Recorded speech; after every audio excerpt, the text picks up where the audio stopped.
Hello guys, in this video I am going to show you how to set the language in the Bangkok Airways application. But first I just want to mention, don't forget to subscribe to my channel, because at 10,000 subscribers I am going to show you my whole YouTube revenue statistics and growth strategy, as well as how to make money online. Let's jump into it.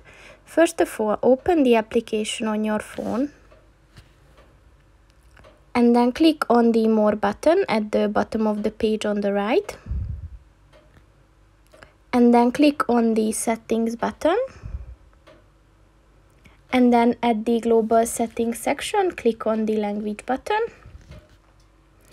And as you can see, there are 4 options to choose from. So just click on the one that you want to use, and your language is set. So that's pretty much it for this video, guys. See you in the next one. Goodbye.